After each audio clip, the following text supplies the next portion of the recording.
Another class in our brand new series of Beyond Right. And I hope you're enjoying it as much as I am, because I got to say, I like this type of course. And we're moving our way through. We have this working theory. There's a theory behind this course. And the theory behind this course is that there are Jewish values. And of course, there's Jewish values, there's Jewish law. And the running theory of this course is that they are not two separate, independent genres or dogmas or doctrines within Judaism. Rather, they are one and the same. Every single Jewish value translates into Jewish law, and every single Jewish law is the reflection, is where a Jewish value, the rubber hits the road. So we've done two topics so far, right? The opening class has spoken about the general concept of rights. Last week was about criminal law, restitution, what is our responsibility towards even criminals. And today, we're on to part 3. I want to begin with 3 case studies, just to get our minds warmed up. Just like that, we get some good discussion, some good conversation, hopefully. And let us begin. Let us begin, shall we? Okay. But before, just a quick announcement. If anybody does not have a book, please let me know. I still have a few extra, which means that 1, 2, or 3 of you maybe don't have a book. I don't know. If you don't have a book, please let me know. I want to make sure you got a book. Okay. Let us begin. Let's go around. We have 3 case studies. In your books on page 76, here we go. Case study A, page 76, an excerpt from the New York Times from March 2017. Dr. Lieb, would you like to go ahead? Dr. Lieb, unmute and give us a read. Got to unmute them. All right. Joseph C. Meek Jr., a friend of Delon S. Roofs, who spent time with him in the weeks before 9 people were killed at the Emmanuel African Methodist Episcopal Church here, was sentenced Tuesday to 27 months in prison for hampering and misleading the federal authorities in the aftermath of Mr. Roof's racist massacre. Mr. Meek, 22, pleaded guilty last April to 2 federal counts related to the truthfulness of his responses to the FBI in interviews shortly after the shooting on June 17, 2015. Misprison of a felony and making a false statement to a law enforcement officer. Misprison refers to the failure to report a known crime. The government did not prosecute Mr. Meek for failing to disclose knowledge of Mr. Roof's plans to attack the church, although it asserted in court filings that his silence did deprive law enforcement of the opportunity to intervene. During a night of drinking and drug use about a week before the shootings, Mr. Roof told Mr. Meek that he wanted to kill Black people at a historic African Methodist Episcopal Church in Charleston in order to start a race riot, according to the FBI. According to the FBI summaries of interviews with him. Mr. Meek was concerned enough to hide Mr. Roof's handgun after he fell asleep, but later returned it and did not report the threat to law enforcement. Certainly, defendant's failure to make an earlier report is tragic and deeply regrettable, but his failure to report was not a violation of federal criminal law.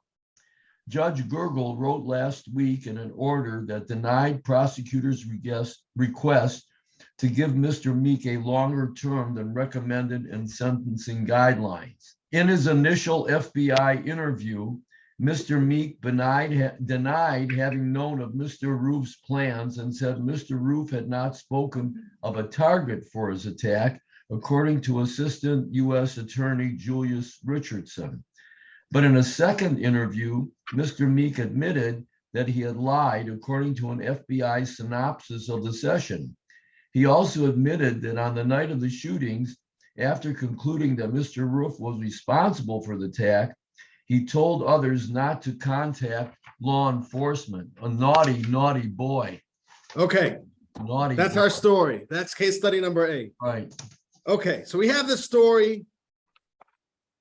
Dylan Roof, 2015. Unfortunately, this feels a little bit timely. Shoots up a black church, kills 9 people, and he has a friend, Joseph Meek, knows that there's this gentleman, Dylan Roof, who intends to shoot up a black church. Doesn't tell anybody. Doesn't tell anybody, and it happens. So in your opinion, if you were paying attention to the text, we know what the federal criminal law is in this case. But in your opinion, should the act of reporting a plot that involves serious crime be considered commendable, morally imperative, or legal obligation? What do you say? If somebody knows that something serious is going to be happening, I would say both morally imperative and the legal obligation, both. that you got to choose one. What do you say, Stuart? It's morally imperative. but I Morally don't think- imperative. I don't know the book, but I don't think it's legally required. It's not legally required, Right, it's right? not legally required. It's not legally required in our, Right. I believe in actually most Western countries. Um, But you say morally imperative. You're but saying, there are some European countries where it is required. Yeah. Yeah. But not some. United States it's not. that's it's not. Well, what do you say? Is it just commendable, morally imperative? Are we on the morally imperative? Is that what we say? We're on the morally imperative side? Okay, so we have case study A. Let's go to case study B. All right, Alex, would you like to read? Alex Goldus? Give us an unmute, page 78.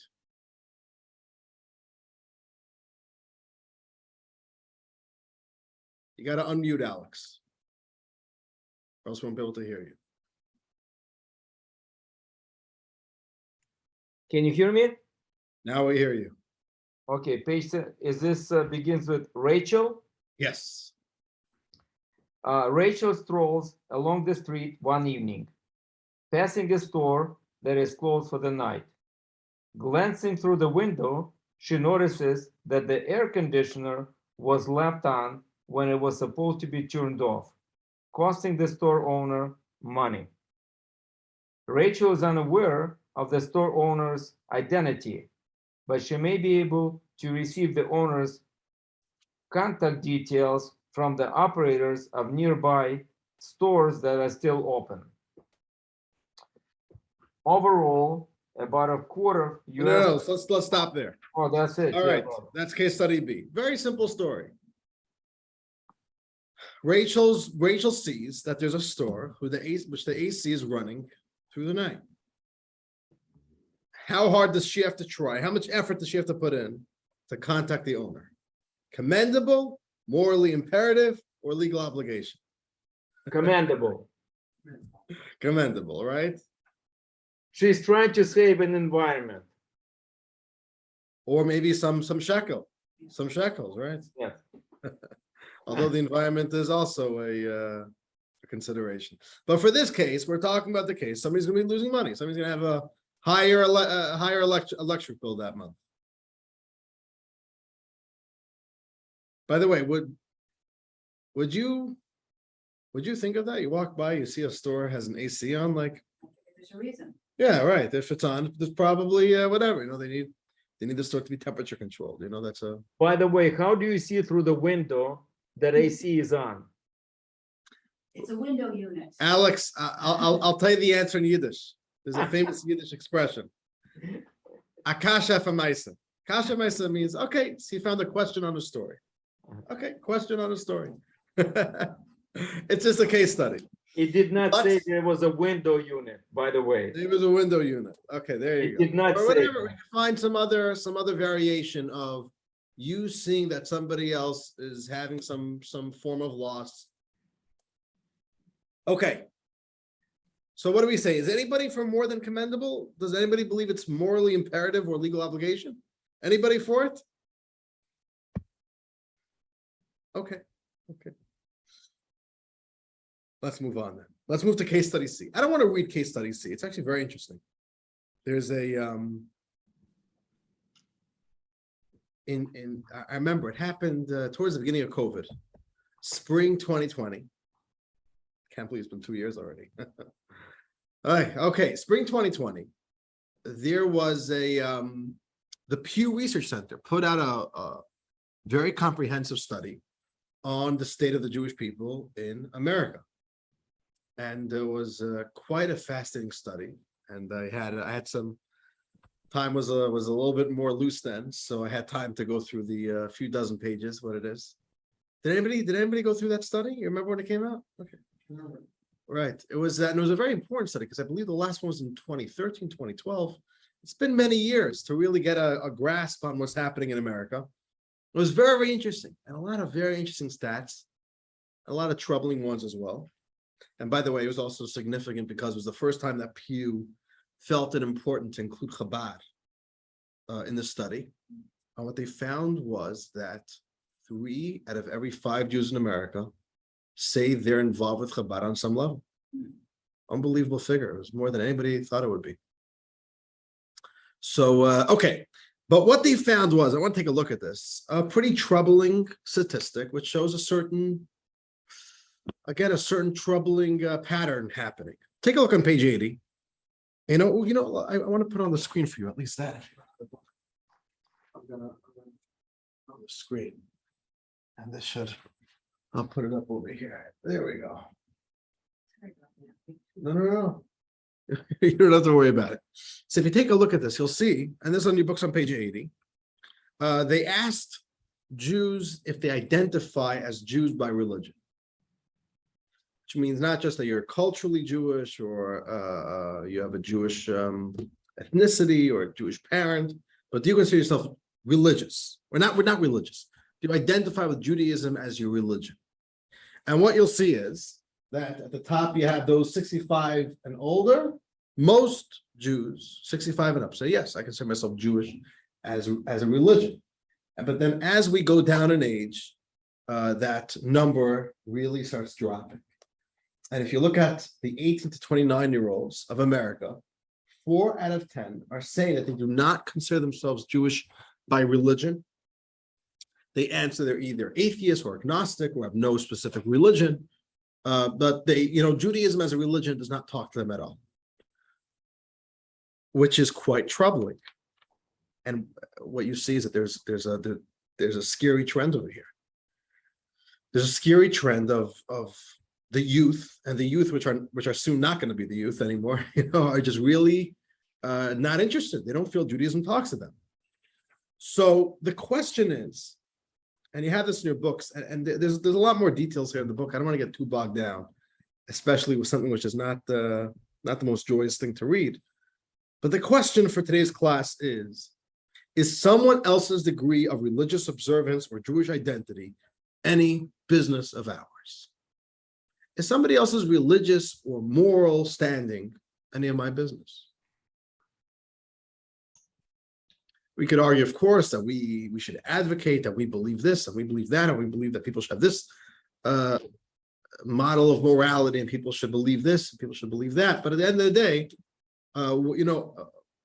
what really is our responsibility towards other Jews? Yes. Yes, that we should care. Yes. How much do we care, and what should we do because of that care? What's the?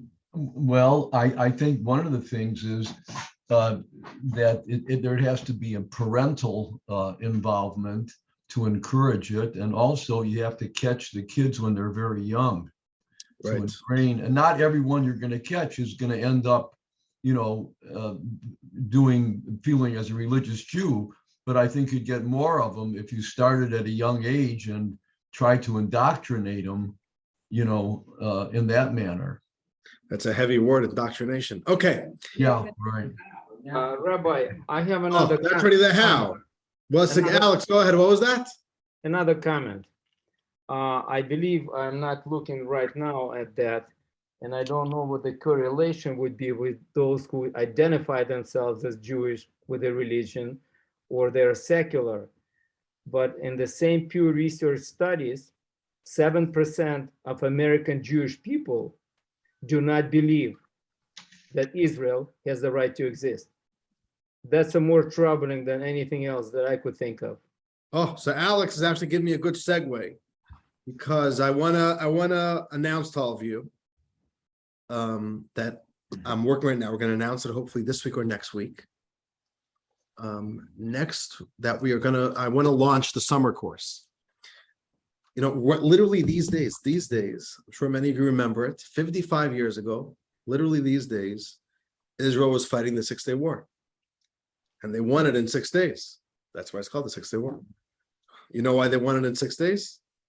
So some say they had a rest. War. It was a 6-Day War. They had to finish it in 6 days. All right. Okay. And what we're going to be doing is a very special course this summer titled Survival of the Nation. We're going to be revisiting the story of that historic and miraculous war. And specifically, for the purpose of Jewish learning, we're going to be taking a pause at 6 of the major pillars, the major issues that have arisen, you know, in the time of the 6-Day War and in the aftermath of the 6-Day War, as relating to the survival of the Jewish people.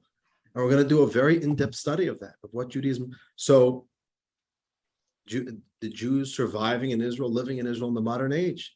What should the relationship of Jews with the nations of the world be?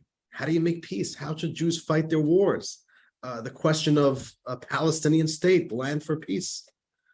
You know, why do we care about Israel? Why do we care about Jerusalem? What does Jerusalem really mean to us? Unbelievable course and a very special timely course. So that's coming up, and stay tuned for more information about that. Survival of a nation, and God will be. Should be good stuff. So yeah, okay. So that's the question over here. You know, if you'll see over here, what we have here are 3 case studies, and all of them surround one basic question. And the question is responsibility. That's the word. Responsibility. What is our responsibility to others? You know, they say the joke is once a Jew, and he was a little bit of a shlemazel, and he had a hard time holding on to a job. He went to a job interview. He showed them his resume, and they told him, you know, you sound like a really nice, sweet guy, but I don't think it's going to work. We're looking for somebody who's really responsible. So he says, responsible? Oh, you don't have to worry about that. In my previous job, anything that ever happened, they always said I'm responsible. All right. That's about responsibility. So that's the topic for today. We want to discuss, and what we're going to be doing for the rest of this evening is 2 things. Number one, we'll be focusing on the Jewish value of responsibility. And once we go through the value, we'll talk about law. We'll see how it translates into law. So let's begin with the value of responsibility. And to put this up over here, to frame it this way, the question is, what is the Torah's position on our responsibility to others? Simple as that. And as we learn, especially when we get to the law part of today's class, we'll see a little bit more about the secular position on it. Okay, well, let's begin with the Jewish value of responsibility. So it's also very timely. This week, just 2 days ago, we celebrated the holiday of Shavuos. And by the way, for all those who I've seen over the Yom Tov, it was wonderful celebrating with all of you. And thank you for joining. So it's the holiday when we got the Torah at Mount Sinai. And this class really is apropos. We're going to be talking about that event. Let's begin with text 1 on page 83. And this is a verse of describing, we just read this. If you were biased for the Shavuos event, we read this verse there. This is right before the giving of the 10 Commandments. Text 1. Lisa, would you like to read? Go ahead and unmute and stay on hold, because I'm going to give you text 2 to read as well in a moment. Okay.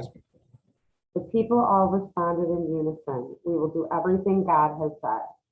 All right. So Moses comes to the Jews. This is right before the game of the Torah, and kind of gives the Jews the last formal ask, and asks the Jews, are we in? Are we in for this? And the Jews all respond in unison. Yes, we want the Torah. Whatever God says, we'll do. Okay.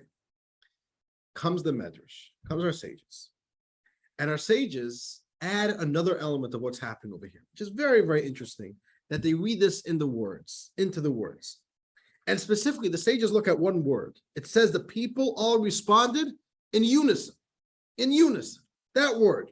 The Hebrew word is yachtav. And this is what the Medrash says. Lisa, let's read text 2 as well. Page 84. When the Jewish people accepted God's rule at Mount Sinai, they did so joyfully as one, as the verse states. The people all responded in unison.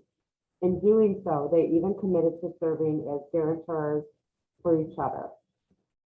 All right, so the Medrash adds a whole new dimension to what's happening at Sinai. Most people, when we talk about Sinai, they think what was happening there. That was a time when all the Jews, somewhere between 2 to 3 million individual Jews made a pact with God, made a relationship with God.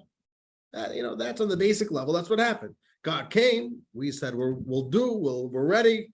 We're committed. We're in. And the Medrash says over here that something else, in addition, was happening here as well. The Jews didn't just make individual pacts with God. The Jews made a pact among themselves.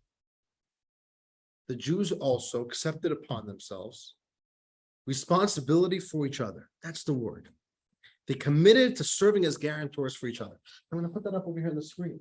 At Mount Sinai, 2 things were happening. Every Jew made a personal responsibility to God. But there was also the responsibility the Jews accepted upon themselves for each other. Literally as guarantors. What does guarantors mean? If somebody is a guarantor for somebody else, let's say somebody wants to borrow money from somebody else, so you bring in a third party to be the guarantor. And if the person doesn't pay up, what happens? The guarantor has to pay. That literally means every single Jew was a guarantor for another Jew. In simple English, we each accepted responsibility for each other at Sinai. And this is where we have the concept of the Jewish value of responsibility. That we are all responsible for each other. And this is a parable that the Midrash gives for this. And it's actually interesting how this parable seeped its way into, I think, I don't know, secular culture, but, larger culture. Let's read text 3. Alan, would you like to read? Sure. All right. All Jews are mutually responsible. This can be compared to a ship where a hole has been ruptured in one of its cabins. We do not exclaim, a cabin has ruptured. Rather, we say the entire ship is ruptured. Very famous story, right? When one person drills a hole under their seat or in their cabin of a ship, it's not their own private business. This is affecting everybody. Okay. It's a very, very helpful analogy. You see, in our American culture, more or less, the attitude is that no one's responsible for each other. Of course, it's a beautiful thing to help other people, look out for each other. At the end of the day, has the line go in America? Good neighbors, good fences make good neighbors, right? Which means, you do your thing, I do my thing. I'm not going to mix too much into your life. You don't mix too much into my life, right? Mind your own business is a very American value. Everybody just does their own thing, Keep your nose in your own business, keep it out of my life, and that's it. And for the most part, that's the way we see each other in America. Now, of course, there are people who we will care for, and as a society and as a legal system, we'll stop somebody if they're going to hurt somebody else, right? That takes us back to lesson 1, right? To protect rights. But at the end of the day, if you want to use this analogy, in American, Western, secular culture, we all see each other as being on our own boats. We are each on our own boats. And when somebody drills a hole in their boat, what do we say?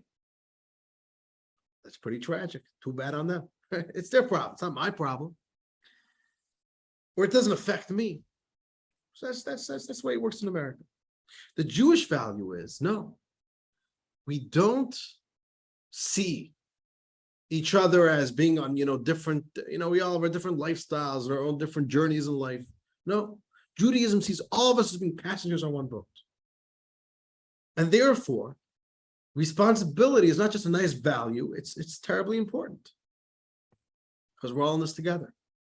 And as the saying goes, right, the weakest link, the chain is only as strong as the weakest link in the chain.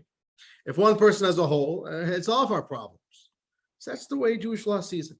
We're not in a bunch of different boats where it becomes nice and cute and commendable and a nice thing to look out for the people. It becomes a very important, critical matter. We're all on a journey together in one boat.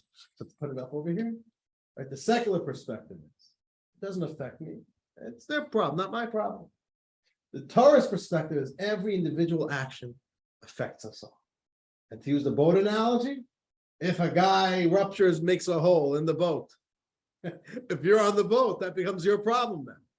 But if you're in a separate boat, and okay, you say big deal, right? Okay, too bad on you. Okay, unfortunately, that's that's what you're up to, right? Judaism sees us as passengers on one ship.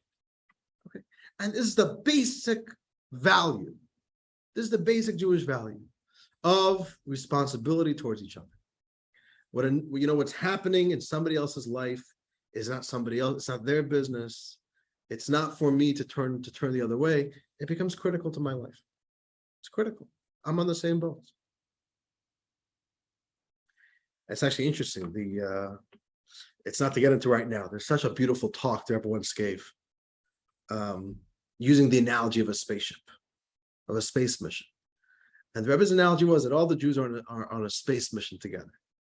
We're all on one trajectory. We're all in this together, and we each have our role.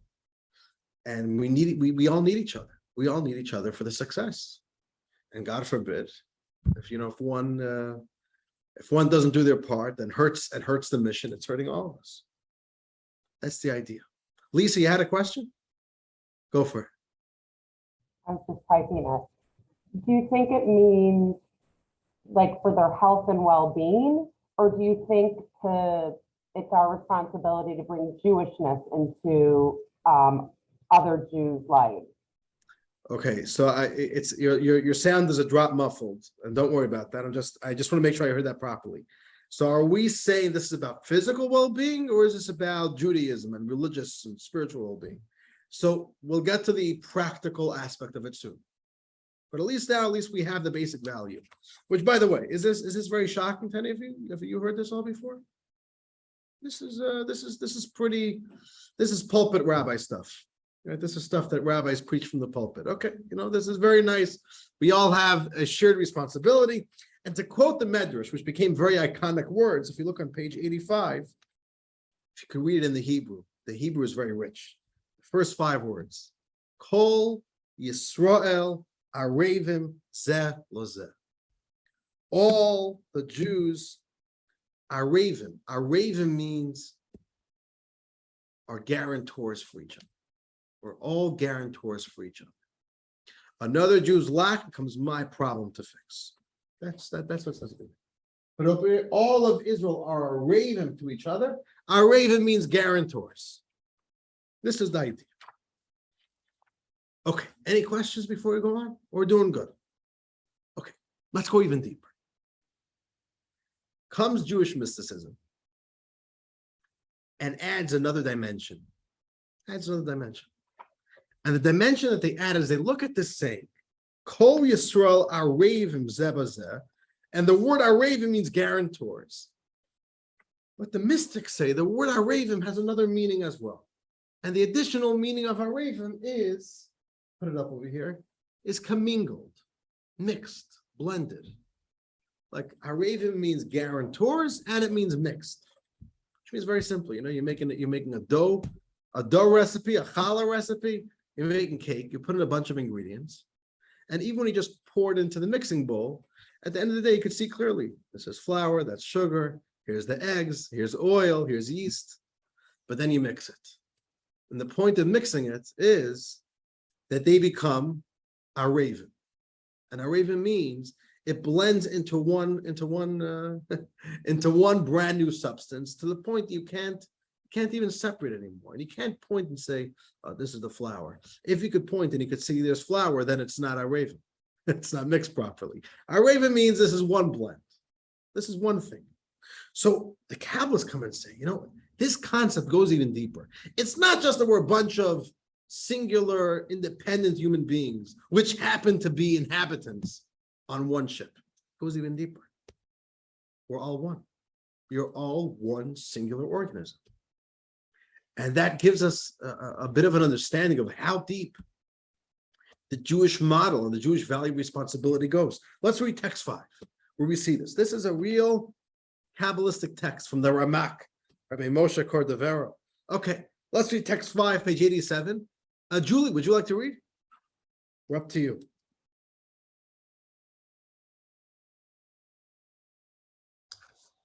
Okay. All Jews are interrelated because our souls are commingled and commingled. Commingled? Oh, wow. Okay. Thank Right? you. That's Yeah, okay. you were right, Julie. Okay, go for it. Okay, our souls are commingled and we each share a part of each other's soul. This is why all Jews bear mutual responsibility. We each possess an actual spiritual part of our fellow. As a result, when one Jew transgresses, their action causes damage to themselves and inflicts damage to the part of them that is shared by their fellow Jews. Therefore, we should all seek out each other's benefit, rejoice in each other's success, and respect our fellow Jews as we respect ourselves, because we really are one. This is the basis for the commandment to love your fellow as yourself. It's a beautiful idea, right? We're one organism. And it's not just that we should care when somebody else is hurting or when somebody else is lacking. It goes deeper than that. We all experience this. Maybe you look at one organism. When we have a toothache, so what happens when we have a toothache? Oi. Oi.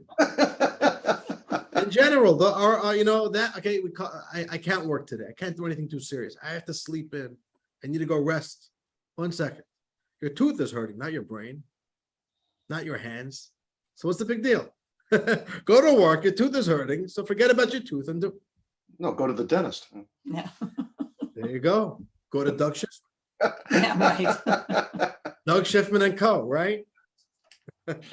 You Doug, could I'm talking about toothache because I think I have a little toothache.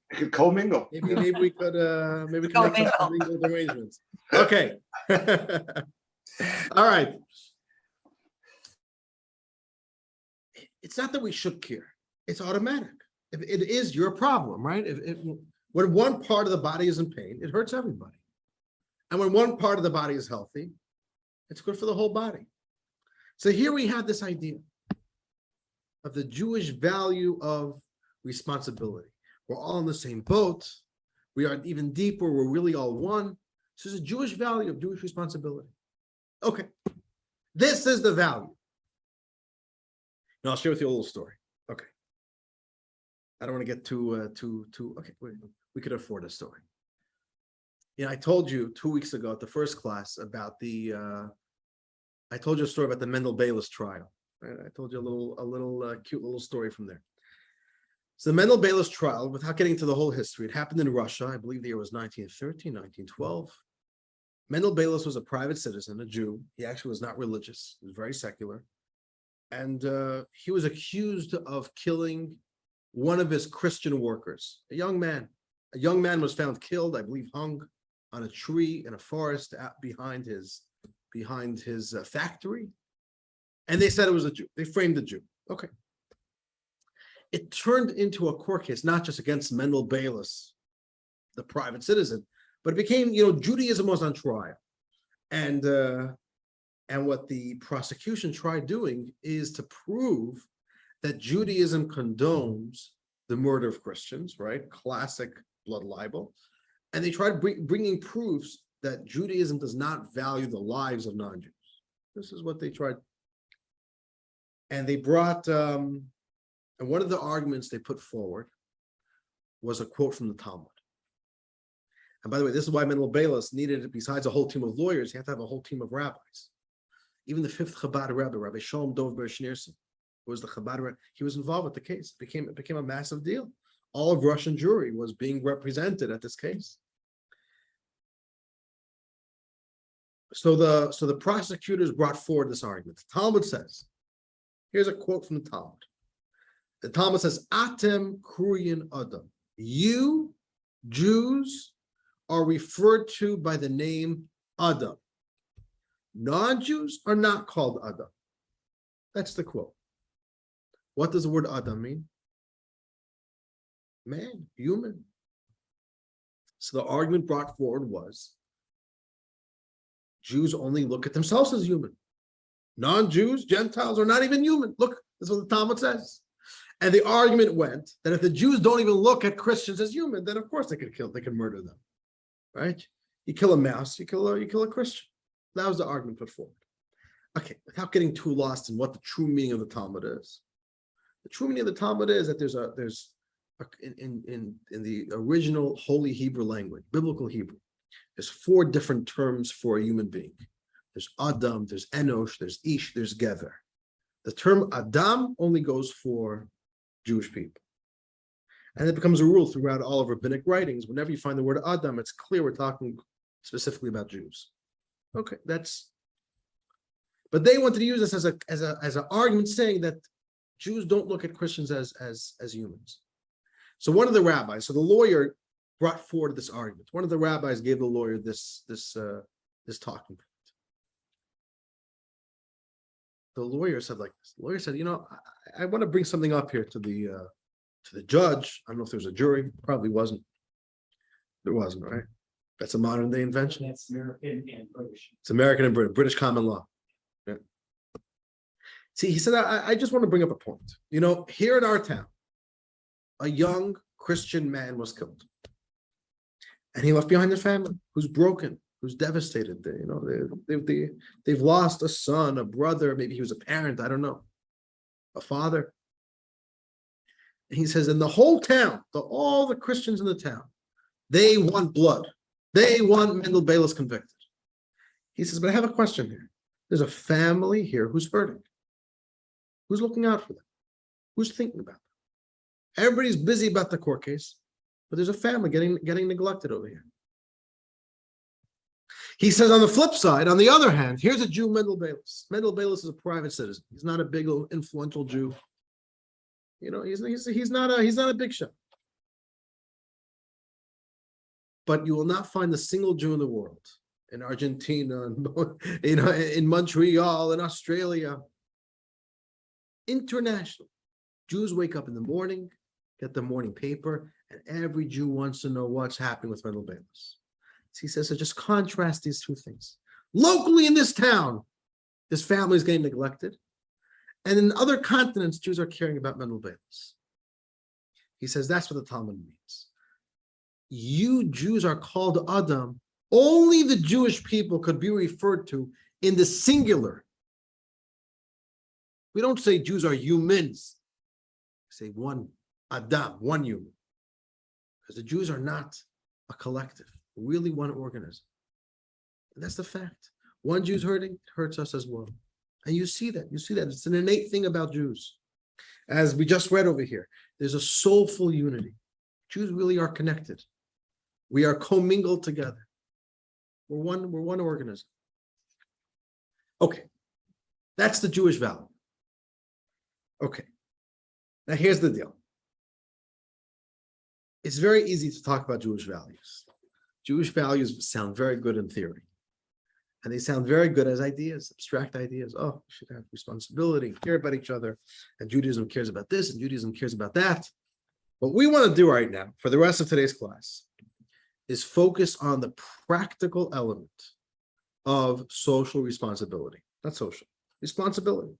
We believe that we have responsibility towards other people. Not just relatives, not just our neighbors, not just people who we like. We really have. And for the sake of this class, let's keep it simple towards other Jews. Really, we have responsibility towards the whole world. But all right, tier 1 is our responsibility towards fellow Jews, which is already a big load, no? How many are we? How many million? 14 million right now? Anyone know the numbers? I believe we just got back to our pre-Holocaust numbers. That's what I read a few months ago. Took us this many years to get back, huh? Unbelievable. So we have quite a few million Jews to be responsible for. So, to keep things simple, and I'm not saying Jews to the exclusion of non-Jews, but let's keep the scope of the discussion for the rest of today's class, responsibility within the Jewish people. What about law? How does this value translate in the concrete? Did I ever tell you my concrete joke? I for sure did. Yeah, you did. Yeah. You can tell it again. I can tell it again. I got to come up with new jokes. I'm sorry, but that's an important joke because it talks right to. I'll tell you another joke. You know what? A similar joke, but I didn't say this one as much. In the early days, let's talk about Russia. We'll talk about Russia. We'll talk about Russia. Russia's in the news. Okay. In the early days of communism, what the Communist Party did was they sent out indoctrinators throughout all of Russia. They're talking about a massive piece of land to go to all the villages and these little hamlets and townlets and introduce to all the Russian peasants and villagers the ways of communism. So, it was a way to spread the word. So there's one indoctrinator. So what they would do is they would go to the pub at night, or the way we Jews call it, the krechma, right? You're familiar with that word, the krechma? You go to the little inn. You go to the inn where you go and drink, and you can get your drink for your alcoholic beverage, where all the Russian peasants would go at night. And he would sit there with them and drink with them and indoctrinate them, kind of that's how it worked. So the indoctrinator was having a conversation with a Russian farmer. And the Russian, and he was kind of creating this dialogue and this conversation and bringing everyone in the pub and in the bar into the conversation. And he tells the farmer, if you would have 2 horses, what would you do with it? So the farmer says, I'd keep one and give one to Mother Russia. If you had 2 cows, what would you do with it? He says, I'd keep one, I'd give one to Mother Russia. If you had 2 goats, what would you do with it? I'd keep one, give one to Mother Russia. If you had 2 chickens, what would you do? And all of a sudden the farmer freezes. Let's cut it right here. Doctor says, no, you know how this works. If you had 2 chickens, what would you do? The farmer's getting all flustered and all. And Doctor says, I don't understand you. We're just talking. You're ready to give a horse to Mother Russia. You're ready to give a cow. You're ready to give a sheep. A chicken's where you get all nervous. So the farmer says, you don't understand. I don't own any horses. I don't own any cows, but I own 2 chickens. It's easy to talk about ideals and values and the abstract, for sure, from the pulpit. We'll go to synagogue, we'll hear some rabbi preaching from the pulpit, nice values, and then we go home and sounds so beautiful and abstract, right? One for me, one from Mother Russia. It's easy to say. That's, by the way, and that's the beauty of this course, that we're going to explore Jewish values, but then we want to see, down to earth. How does this value translate in a legal system, in the Jewish legal system, and in a way that we, should really live our lives? So let's plunge in. And I want to explore Jewish law on 3 levels. Our, let's call it physical or life responsibility. That's 1, life responsibility. 2, financial responsibility. And 3, spiritual and moral responsibility. I want to go through these 3 categories with you in Jewish law. And by the way, I just have to tell you, the topic of responsibility within Judaism is a massive topic. So we're really just giving a little sampling over here. Let's begin. It begins with a verse in the Torah. Where do we see this value being translated into law? It begins with a verse. Let's read this verse. Text 6a. Doug, would you like to read? I think you're up. Page 88. Do not stand by the shedding of your fellow's blood. There you go. Beautiful. Simple commandment in the Torah. It's one of the commandments. Do not stand by the shedding of your fellow's blood. Jewish law is always trying to, define the laws. What exactly is a scenario of your fellow's blood? When you hear those words, do not stand by, which means don't ignore, don't just walk by, don't be callous, don't be indifferent. You know the joke? Two guys sitting on a park bench, and one guy turned to the other and says, what's the difference between apathy and ignorance?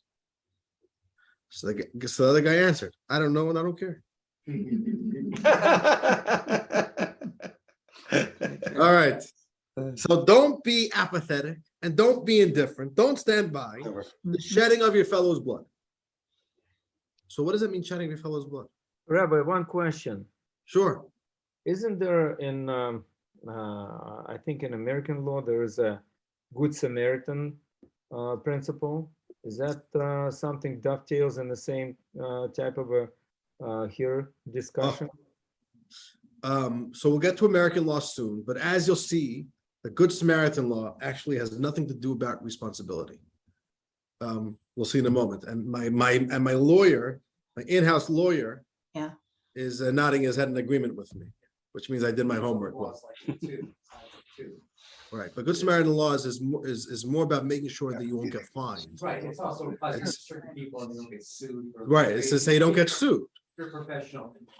Right, so if you're a doctor and you happen to go and do CPR on somebody, they can't go and sue you for making a mistake or for cracking all the ribs. But if there's no law to actually help them, But it absolves will make one more time. it absolves it. If you helped, you won't get sued. Okay. So, but let's get to this question. What is the criteria? What is a case? And Alex, I'm going to talk about this more soon. I first want to talk about the Jewish law, then we'll contrast it with secular law. What is the definition of shedding of your fellow's blood? Okay, so let's read. And Doug, I want you to continue. Text 6b, Maimonides, and by the way, if you haven't realized by now, we're quoting a lot of Maimonides in this course, because Maimonides is the great codifier of Jewish law. So Maimonides explains to us what are the scenarios of shedding of your fellow's blood. Go for it, Doug. Okay. 6b. This prohibition forbids us to refrain from intervening to save others when we see that they are in danger of death or financial loss, and we have the ability to rescue them. For example, if someone is drowning in the sea and we are able to swim out and save him, or if robbers are planning to kill someone, we're able to dissuade the plotters or protect the victim from harm. Regardless, all such cases, we are commanded, do not stand by the shedding of your fellow's blood. All right, we have to unpack this Maimonides because Maimonides really stretches the scope of this law. So let's go through them one at a time. Number one, what are the examples Maimonides gives? Number one, if someone is drowning in the sea. Okay, so a person is in mortal danger. If a person is in mortal danger, and this really is the literal meaning of the verse, do not stand by the shedding of your fellow's blood. Someone's drowning. Jewish law says, you can't just say, I'm busy, I'm moving on with my life. You should know the Rebbe's mother, she was an unbelievable woman. In general, the Rebbe's parents were unbelievable people, unbelievable. And when you study a little bit about them, you understand why they had a son like the Rebbe and what type of environment the Rebbe grew up in. Just unbelievable parents. So the Rebbe's mother gave an interview to a Yiddish newspaper in the late 50s. She was a very proud mother, of course. Can you imagine having a son like the Rebbe? And she didn't hide it. She gave an interview once about childhood memories of the Rebbe. And she shared a story. She says that they were then they were in a port city in Ukraine. So when the Rebbe was young, the Rebbe lived in Nikolaev. Again, right? This is all in the news these days. But they used to go a little bit further down. Nikolaev is already pretty close to the port.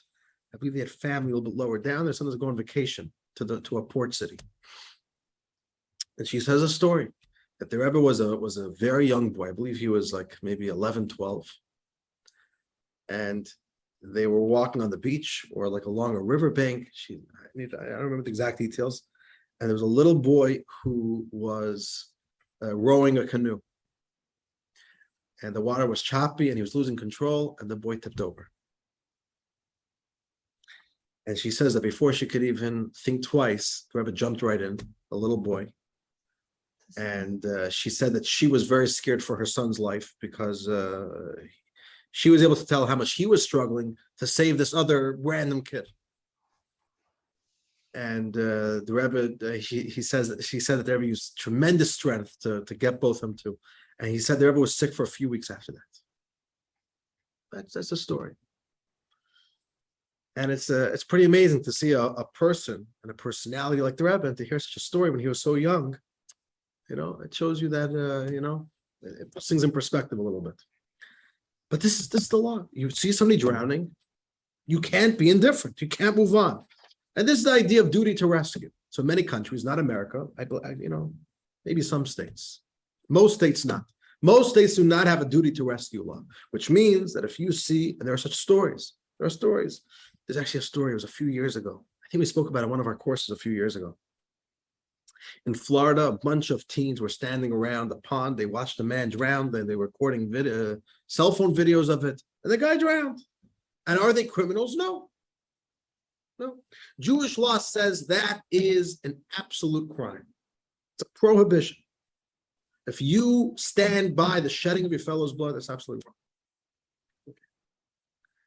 Okay, what's the second scenario? The second scenario is Robbers. Robbers. This is what my Maimonides says. If robbers are planning to kill someone, and we are able to dissuade the plotters or protect the victim from harm. So you became privy to knowledge that somebody wants to commit a mass shooting, or somebody wants to hurt somebody else. You could say, you know what, this is messy. I don't want to get involved, right? Politics and who knows what. No, it's just, I heard about it by mistake. I don't want to get involved. Jewish law mandates you to get involved. You have to stop you have to stop the offender. You have to protect him. You have to let people know. If need be, get the authorities involved. Whatever it is, you have to stop it. Jewish law. What would secular law say? Could somebody be tried for ignoring, he had knowledge and he ignored a case of somebody, he knew somebody would kill somebody else, and he just remained quiet? In American secular law, there's absolutely no offense. There's no penalty. There's no criminal activity. If you look at case one, this brings us back to case A, where Mr. Meek didn't stop Mr. Roof. He was ultimately arrested. But his only crime was he lied to the FBI. That was his only problem. The fact that he knew for days that Roof was planning a racist massacre, that's not a crime. It's not a crime in America. And by the way, there's good reasons why not. There's good reasons why in secular law, there's no law to actively stop. Or if you didn't, why you can't be sued or tried for that. And there's a few simple reasons. Number one, secular law, American law, correct me if I'm wrong, generally will not hold somebody liable for an omission, for the lack of doing something. You didn't do anything, so you're a criminal. Generally not, huh? If you're if you're in charge of a food processing plant and you're negligent and that can be a crime. Right. So if you have a specific responsibility, so that's true. For example, teachers. If you're a teacher or a doctor, then then you need to sometimes speak up. And different states have different laws. Right. So if you're a professional and you're involved with a person, then you do need to speak up. Like right now, right? That's what's happening with the Oxford in Michigan, right? Right. That's right now they're suing the school that they knew, and so that you could sue for because there's people of responsibility. But if you're a private citizen, and you have no formal responsibility, that's the thing. They already have responsibility. But if you're a private citizen, you have no responsibility in this case. if you didn't do anything, generally speaking, right, you will not be criminalized. It's not a crime for doing nothing. If you did something, if you helped the murderer, if you assisted in some way, oh, then you're part of the story. You did something. So that's number one.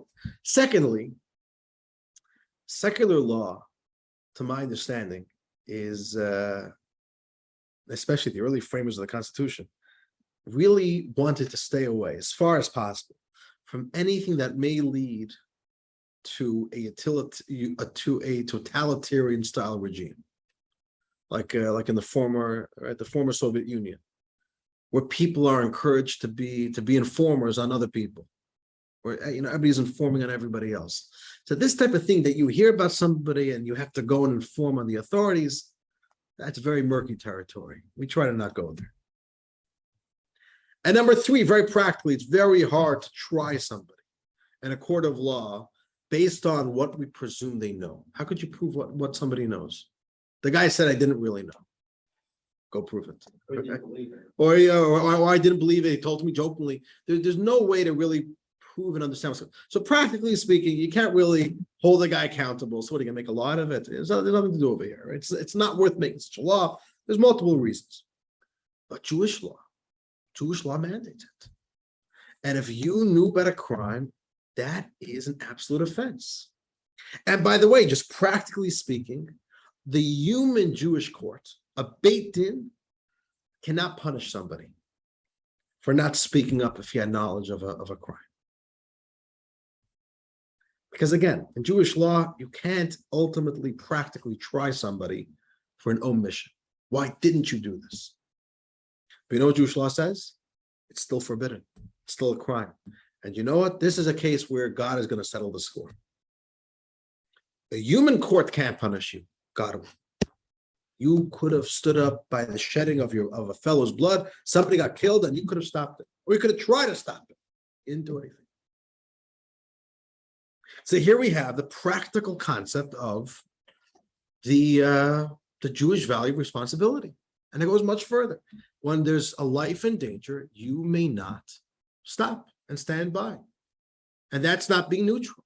That is absolutely a criminal offense. You have a responsibility towards your fellow's life. Simple as that. That's life responsibility. How does that sound? Sounds good? Okay, but it goes further. Let's now go to financial responsibility. To tell somebody that you're responsible for somebody else's life.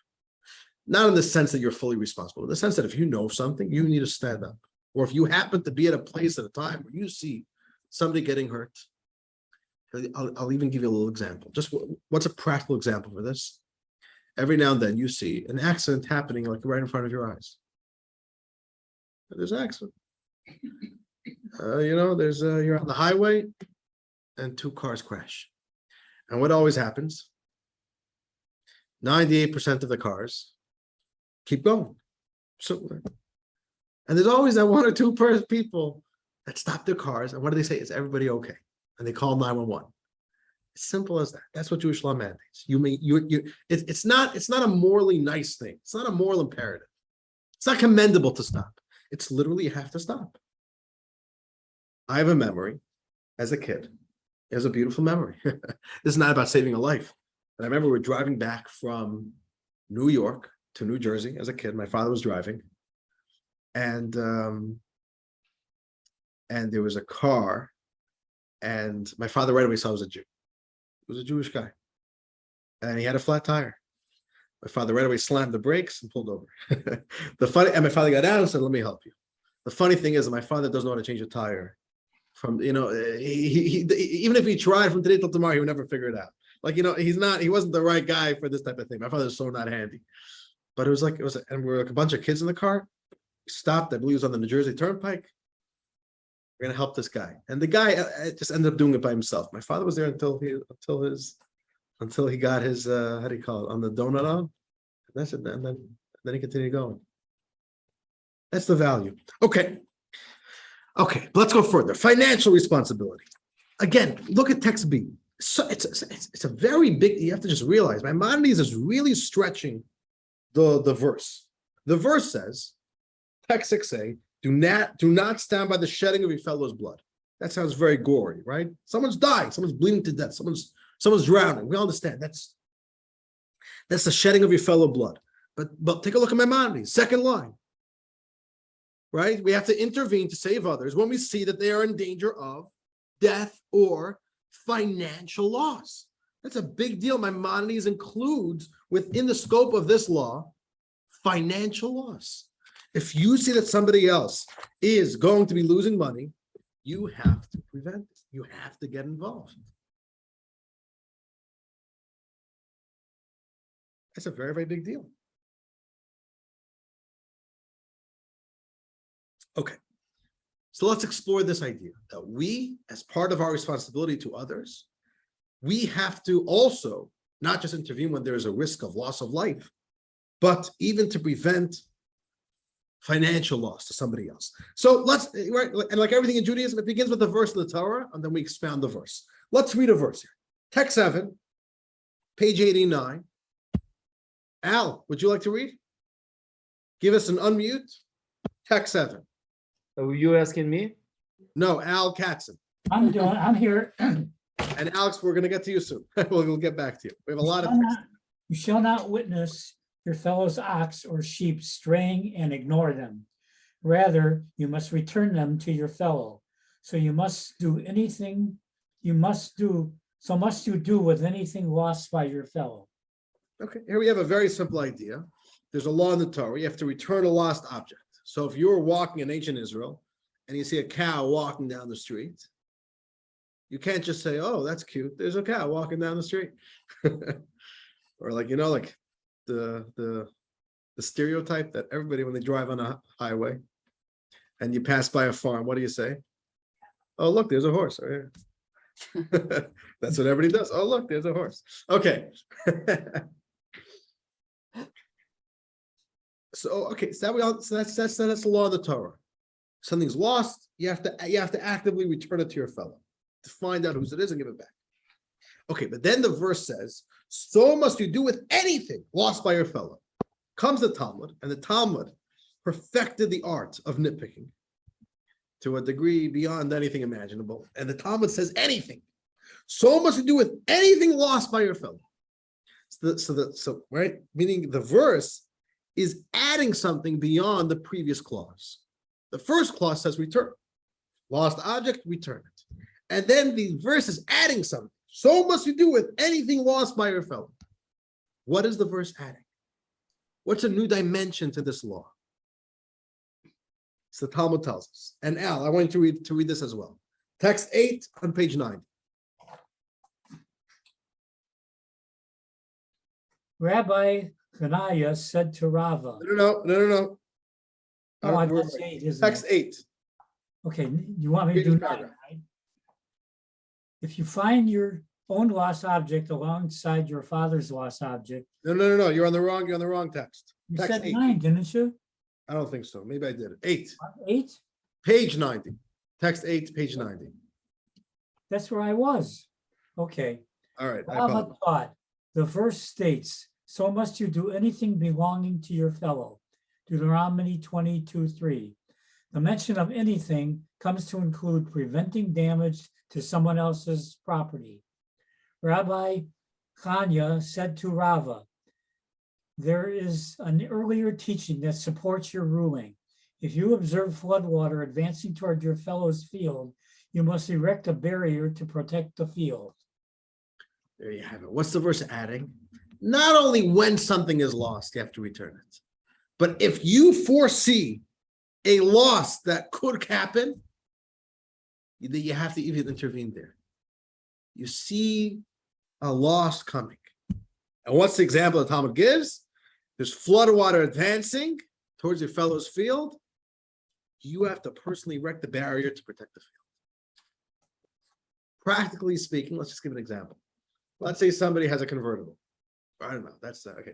Somebody parked their car, your neighbor parked their car, or someone's in the parking lot. There's a car parked in the parking lot, and they left their window wide open all the way down. They didn't know, but there's a torrential storm coming. It looks very nice and sunny now. They thought it's gonna be a nice sunny day the whole day. No, torrential rain is about to come.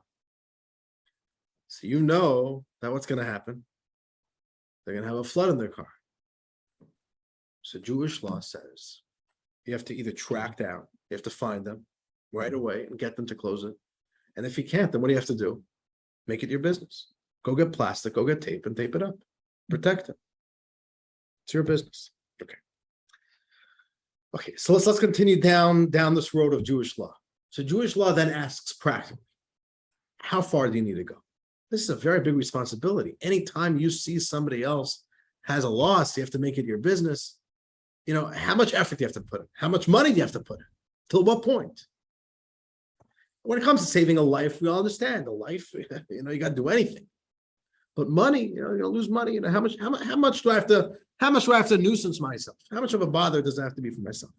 So let's read text 9. And the top one gives us some practical applications of this law. How much do we have to spend on this? And Linda, would you like to read? If you Text find nine. your own lost object alongside your father's lost object, retrieving your personal asset takes precedence. If you encounter your own lost object alongside your teacher's, your personal asset takes precedence. Your assets take precedence over those of anyone else. From where is this law derived? Rabbi Yehuda quoted Rav.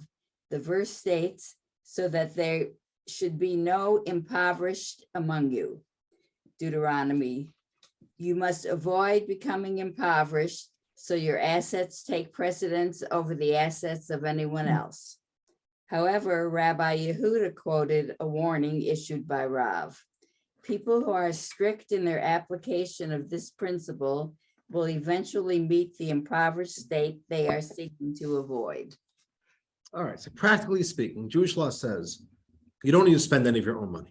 You don't need to. Jewish law cannot obligate you to take a loss in trying to prevent somebody else's loss. That's your legal obligation. Or in other words, your financial stability comes before somebody else's.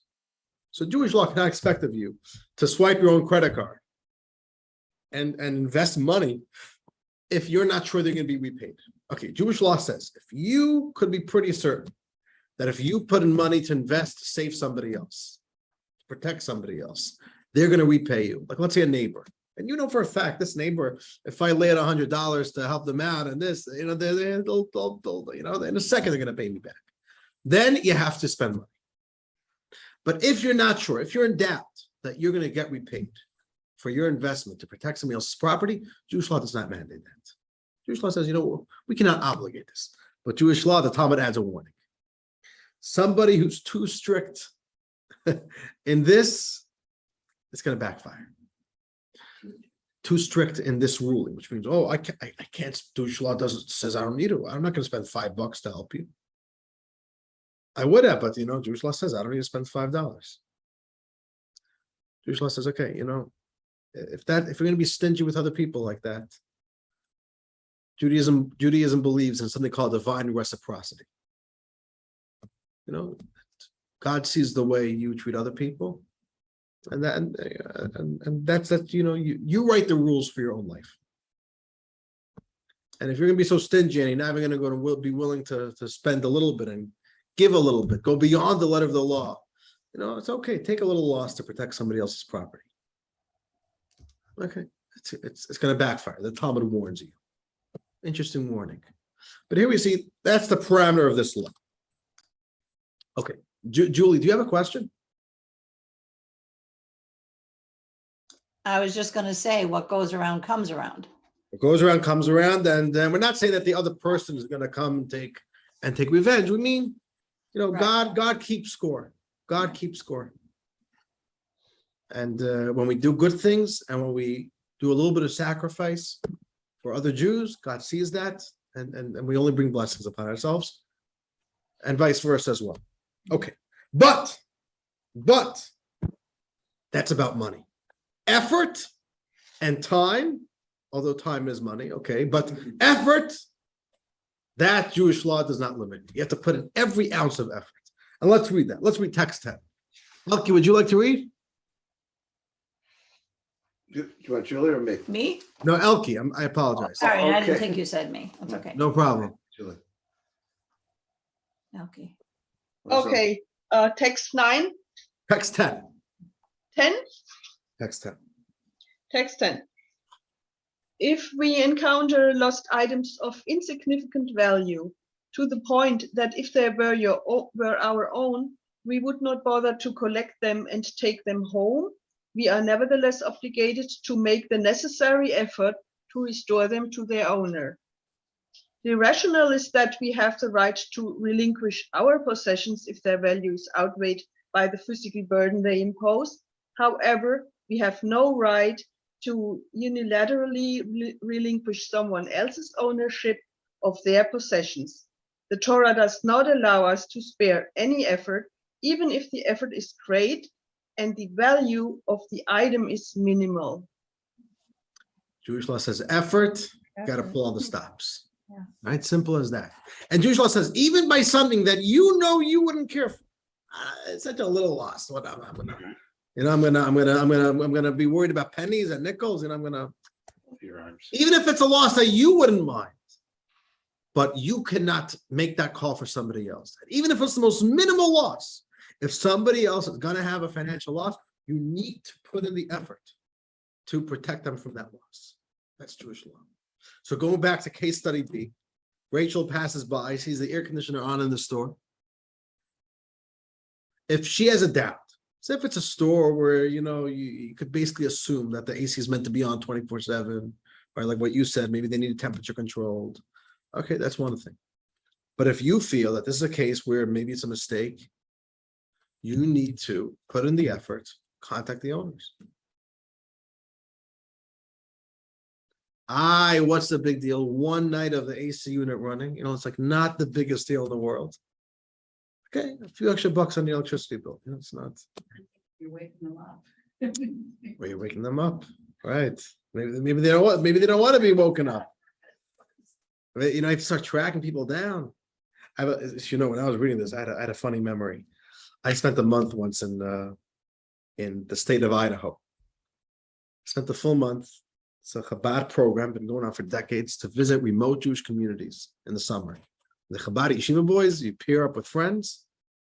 Chabad sends yeshiva boys, and it becomes an annual tradition. You go to this every single year. Chabad, it's called roving rabbis. That's the modern name it was given. They spent the full 30 days in Idaho, going up and down, north and south, east and west. It was an amazing experience. We met such amazing people. The Jews who are not Farvarfina Jews, Farvarfina, which means, so scattered in the middle of nowhere, northern Idaho. You're hours and hours from anything that even resembles a synagogue. The dilapidated synagogue, which has leaks in the roof and nobody even, which there once was a community there by the gold rush or something. I don't know, you find these Jews, it's unbelievable. It's a whole different, over here, we live in these established Jewish communities. There's a Jewish culture. There's like a Jewish flavor. You belong here, you belong there, you're this, you're that. We have our Jewish, but there people are so. Anyway, random memory. We were in the city of Twin Falls, Idaho. It's like southeast. And I gave Thursday some stuff into the dry cleaners. And I totally forgot. Today I'm a little bit more from that back then. I just happened to conveniently forget that dry cleaners are not open on Sundays. And we had to leave Twin Cities on Sunday night. It was just, it wasn't even an option. We had a very tight schedule. And it's hours in between cities. By the way, the highways in Idaho, you go 80 miles per hour. Speed limit is 80. You drive like you've never driven before. Unbelievable. Okay. So I remember, what did we do? I had to track down the owner. So I went to all the other stores on Sunday on the strip mall and said, do you know who owns the dry cleaners here? And yeah, it wasn't that hard. We were able to, it's a nice, the people in Idaho are very sweet people. It's shtetl lakes. I already got the cell phone and she was so happy. She came into the store, she gave it to me. Somebody told me she didn't even charge me. I was like, here, just take it. She was so happy. So that's what you have to do. You have to go and track down the owner. So here we see again the Jewish value responsibility, financial loss. We take it very, very seriously. We don't just say as a nice Jewish value, yeah, we're all responsible for each other. We're all responsible for each other. Okay, let's get to the Kiddush. No, it's real. It's real. Okay. And I want to devote the next little bit of our class, and I may go a few minutes over, to spiritual responsibility. We've spoken about life responsibility, our responsibility towards other people's lives, financial responsibility. It is our business if we happen to be in the know that somebody else has a risk of a financial loss, so we could step in and help them. And number 3 is spiritual.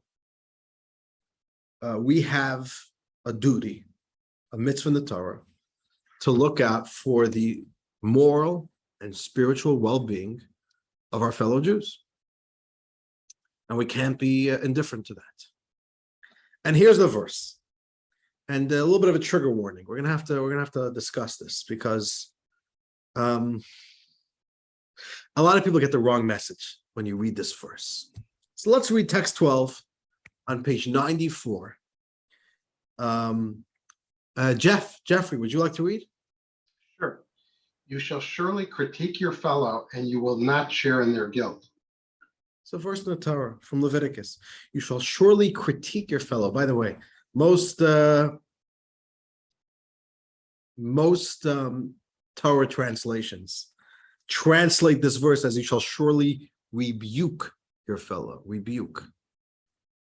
All right. And interesting story. Rabbi Jonathan Sachs, Alav Hashalom, once sent in an essay he wrote to the Rebbe. And there's a wonderful history of Rabbi Jonathan Sachs and the Rebbe. And they shared a very special relationship. And the Rebbe wrote back a letter, a little note actually, to Jonathan Sachs. And the Rebbe says, I'm surprised that you've translated this verse with the word rebuke. Rebuke is very harsh. It's very harsh. It's not what the verse is saying. And the Rebbe, I think, suggested the word critique instead. You see, most people hear this verse and you get very turned off.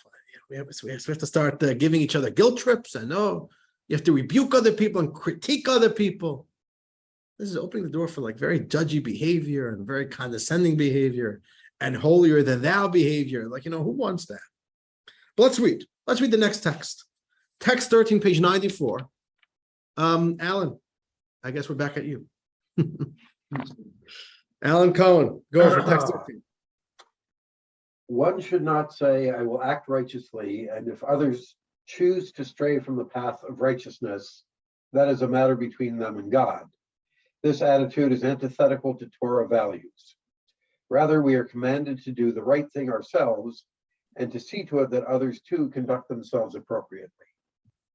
This is how it works. What does my Maimonides say? You cannot say, I'm doing the right thing. I can't, I can't care about the whole world. If somebody else doesn't do it, it's none of my business. None of my business is antithetical to Judaism. It is your business. You have to speak up. You have to get yourself involved. But again, so what does this mean? Does Judaism want all of us being all on top of each other and highlighting each other's sins and being all judgy and judgmental and critiquing? It doesn't sound well. Not only does it not sound well, is it really productive?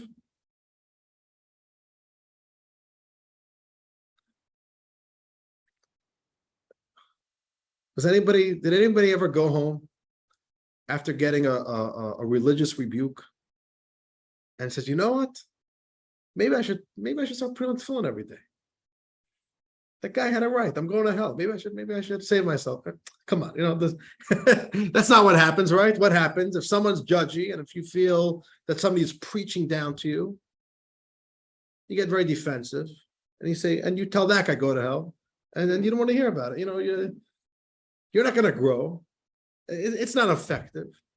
So what does this mean? Practically, how does this Jewish value work? So listen, there's laws, like every Jewish law, there's laws. There's a way to do it, and there's a way not to do it. And you have to look at the laws. And the laws tell you very specifically what is the commandment to critique your fellow, to care about your fellow, and what is not. And this is a very important text. Let's read text 14, page 95. Joel, would you like to read?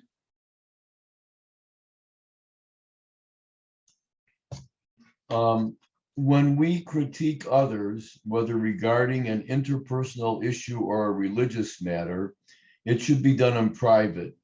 We must speak patiently and gently, clarifying that we are motivated solely by their welfare and our desire that they merit reward in the world to come.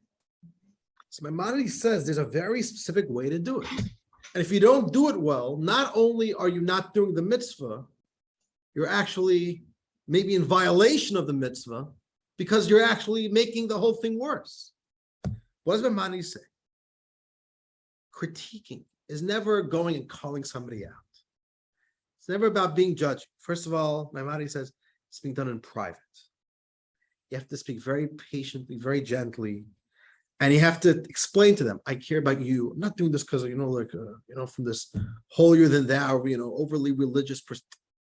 You have to really come to them as a genuine, caring friend, and in a private setting, speak to them. That's how to do it. And the Rebbe spoke this. The Rebbe was very passionate about this. The Rebbe says that if you speak with another Jew, and your effort to try to influence them doesn't work, the onus is on you. You didn't do it right. You are in violation of the law. That's not how you do it. And you should know this is really an age-old debate. It's been going on for hundreds of years in the religious communities. How do religious Jews view non-religious Jews? Is it indifference? You say, it's too bad on them. Let's forget about them. We'll build our communities, and we're the future of Judaism. I don't care about secular and assimilated Jews. Not my business. Another one is, I care about them. I'm going to scream at them from the rooftops. I'll scream at them that they don't keep Shabbos, and right, as if that works, right? We all know how well that works. They would say, God forbid. It's not how you speak with another Jew. Of course, it's our business, but you have to be so gentle and so delicate, and you have to do it in such a caring way. We don't have time, but it's reminding me of such a beautiful story. Such a beautiful story. The story goes that it was in a religious community. It was Chabad in the Quranic community. There was a wedding, and a young man goes over to a more elderly man and says, he says, Shalom Aleichem, how are you? Don't you remember me? And the elderly man says, no, I don't remember you. He says, no, 25 years ago, you were my third grade teacher. This is my name. He says, oh, yeah. I remember a little bit, but I've been teaching for decades, third grade kids. I don't really remember all the kids. He said, but you don't remember me? Me, you don't remember? She says, no, I don't remember you. So the kid says, I just wanted to know, because of you, you've inspired me, you've changed my life, and I went into education. After seeing what you've done to me, I went into education as well. The teacher is so flattered. He says, what did I do?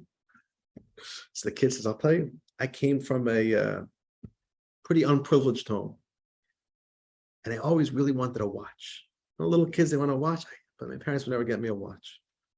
I really wanted a watch. And one day, another kid in my class came in, he has a brand new watch. And I was just so jealous. And by the break, the kid left his watch by his desk. And it was a quick moment of weakness. I pocketed the watch. Okay, we come back from recess. The boy sees his watch is missing. You're our teacher, and you understood right away it was one of the kids in the class who took it.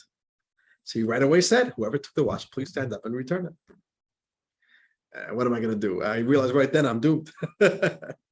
It's only a matter of time until I'm caught.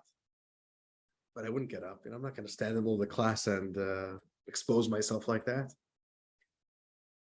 He says, what you did was, you told all of us, okay, if no one's standing up, it's not right. Somebody took this kid's watch. You told all the kids in the class to stand up, stand against the wall. And he told all of us to close our eyes like that we won't see what's happening. And you said that you're going to pat our pockets one by one to see who in whose pocket it is. And because the kid needs to get it back. And they knew right away that that's it. I'm going to be exposed as a lowlife, as a dropout, as a horrible kid, as a thief. And I closed my eyes. And I heard you coming, and you patted my pocket, and of course my watch was there, and you took it out, and I was ready for that rebuke.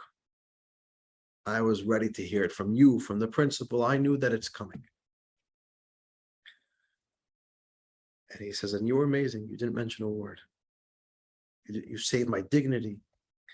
You saved my self-respect. He says, and you literally saved me. You saved me from myself. You saved me from my classmates. You saved me from the principal. That's what inspired me. The teacher says, it's an amazing story. I'm so, And the kid says, I can't believe you don't remember me. He says, I was sure that you always looked at me the whole year as a petty thief, a kid, troublemaker, a lowlife. I can't believe you don't remember me. So the teacher says, I'll tell you something honestly. When I told all of you to close your eyes, I closed my eyes as well. I didn't want to know who it was. He says, if you didn't tell me, I would have never known who took that watch. It's a story that brings out what Maimonides is saying over here. There's a way to help guide somebody and encourage somebody. And it's very apparent. When it's being done with sensitivity, you could feel it. And when it's being done with condescension, you could feel it. It's thick. You could feel it. We all know what it is.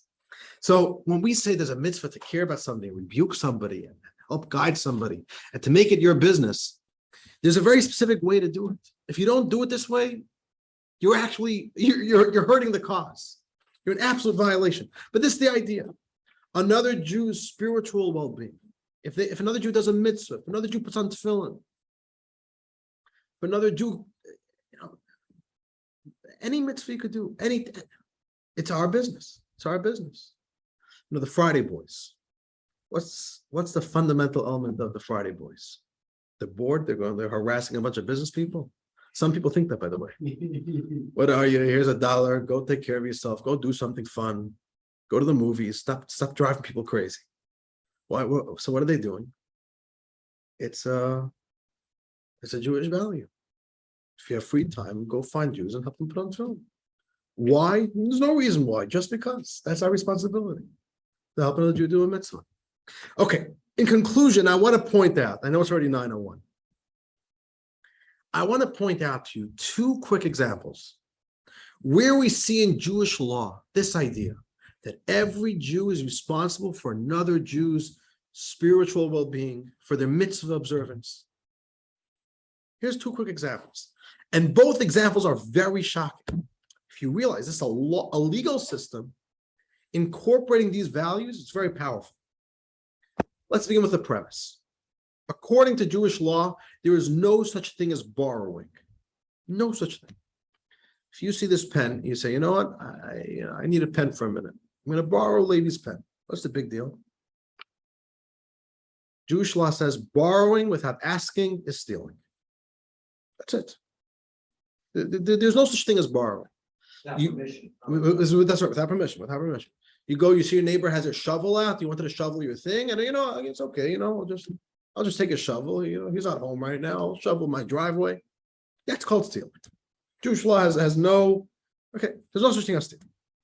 With that premise in mind, Jewish law says there's only one exception when you're allowed to borrow. When is that? Let's read text 15. Alex Goldis, I told you we'll get to you. Let's read text 15, page 95.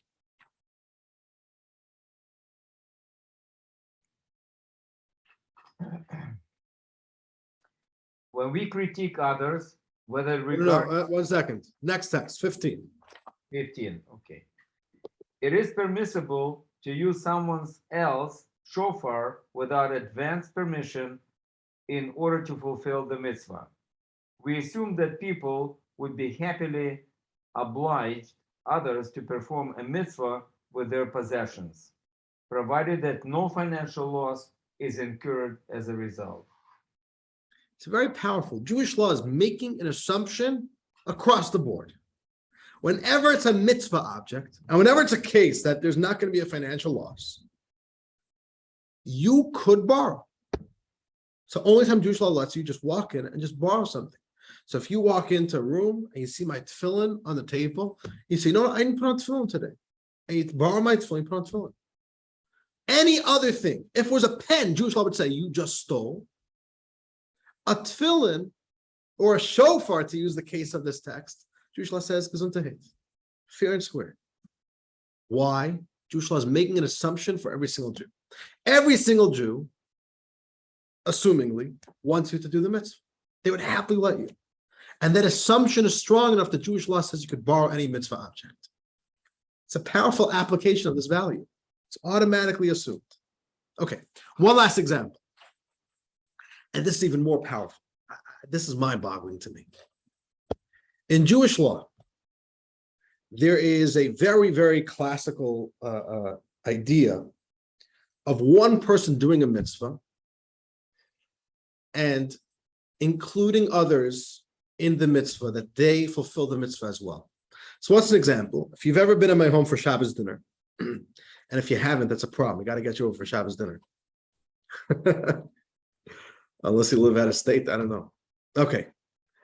There's no excuse if we know each other long enough and you haven't been in my house for Shabbos dinner. It's a problem. We got to make it happen. Okay. So if you come to my house Shabbos dinner, there's a mitzvah for every single Jew to make Kiddush on Friday night. It's a mitzvah. It's a mitzvah in the Torah. It's actually part of the Ten Commandments.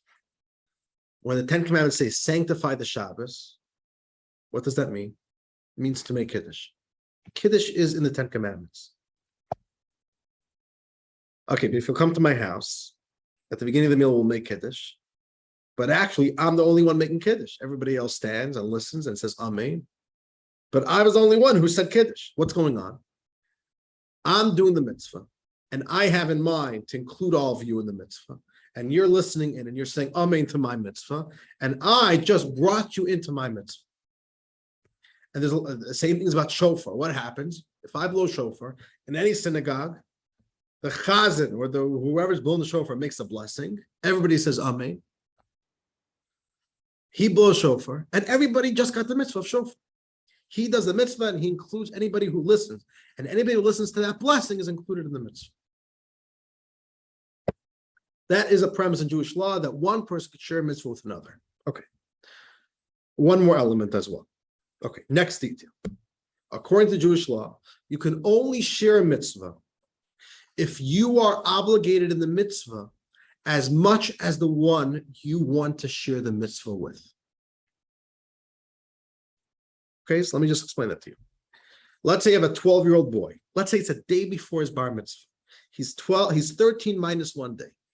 He knows how to read Hebrew beautifully, okay? And he makes Kiddush Friday nights. Could he make Kiddush for others? According to Jewish law, no. Why not? Because he's not obligated in the mitzvah. For him, the mitzvah is optional. So when he does the mitzvah, he could include himself. But I am obligated in the mitzvah. He's not obligated in the mitzvah. He cannot make Kiddush for me because his obligation is not as strong as mine. That's kind of the science of it. In order to share the mitzvah with somebody else, the shearer has to have an obligation equal to the person he's trying to share it with, or she's trying to share. Does that make sense? This is okay. This is kind of the criteria in Jewish law. Jewish law then asks a very practical question. Listen to this. And I hope I'm not losing you with technicalities. Here we're at the point. Here's a scenario. I already blew shofar. I've done my mitzvah. Then I go to Corton Lake Park at 5 p.m. on Rosh Hashanah. You know what I'm talking about? We've done the shofar in the parks. And then what do? I make a blessing. I blow shofar for 50, 60, 70, 100 Jews. 1 second.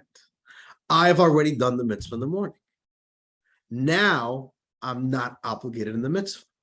Everybody in front of me is obligated in the mitzvah. Am I able to share the mitzvah since at this moment I'm not obligated to do it anymore? I've already done my mitzvah. My obligation is gone. So using halachic logic, I lost my opportunity to share the mitzvah with others because now I'm not obligated anymore. So same way a 12-year-old blowing shofar can't share the mitzvah with other Jews because he's not obligated in it. I also can't at this point. I've already done the mitzvah in the morning. Or just a quick another example. Let's say I made Kiddush Friday night, and then more guests show up. More guests show up. They were running late. They came after I made Kiddush. But it's a mitzvah. I want to make for them Kiddush again. 1 second. Am I able to? At this point, I don't have the obligation anymore. I'm done. If I do it again, I'm not obligated. Am I able to share the mitzvah now with them? Using the criteria and the laws that I just told you, the answer is no. I've lost my opportunity. Right? Now I'm not obligated, so I can't share it with others. Seemingly. But comes along Jewish law, and it says like this. Okay? I hope you just followed my little Talmudic discussion. Okay? If that's felt a little bit complex, imagine sitting through such a Talmud class for an hour and a half. You have to make these loops, these. Okay, text 18, page 97. Where are we holding? Lisa Klein. Would you like to read? Text 18. Text 18. Right, text 18. Yeah. Okay. With regard to all blessings, the rule is that people who have fulfilled their own obligation can nevertheless repeat it for the sake of causing others to fulfill their obligation. You hear that? Yay! There you have it. When it comes to blessings, for example, shofar, for example, Kiddush, even if I've already done the mitzvah, which means at this point I don't have the obligation anymore, which seemingly I shouldn't then be able to share the mitzvah with other people, but I could, which defies the rule. The rule is that if you're not obligated, if at this moment you don't have the obligation, you can't share it with others. But by mitzvahs, you could. Across the board, by mitzvahs, you could. Even if you've already done it, you can do it again for another Jew. Why? Here's the logic. Here's the clincher. Lisa, read text 19 as well. The reason for this law is that all Jews are responsible for each other in mitzvah-related matters. Consequently, if my fellow hasn't yet fulfilled their mitzvah obligation, I haven't completely fulfilled my own obligation either. It's an unbelievable statement from Jewish law. You know why you could make the blessing, make Kiddush, blow shofar, even though you've already done it, and include other Jews in your mitzvah? Because I know you've done your mitzvah. The moment you see there's another Jew who didn't, your mitzvah is lacking, which means that now you also have the obligation. And therefore you could share the mitzvah with somebody else. It's a very powerful legal statement from Jewish law to how practically relevant, how real Jewish law sees this value of mutual responsibility. Another Jew didn't do the mitzvah, all of a sudden your mitzvah is lacking. Your mitzvah is incomplete. It's very powerful. And that is the Jewish value of responsibility. And that's a little taste of Jewish law of responsibility. And with that, we conclude tonight's class. Next week is the Jewish value of freedom. All right, big topic. The value of freedom, the laws of freedom. Again, very shocking laws and how Judaism applies the, coming up to July 4th, no? Got to learn about freedom and liberty. So we'll be celebrating and getting ready with that. I want to thank you all for joining. Thank you very much. Thank you. Good. Rabbi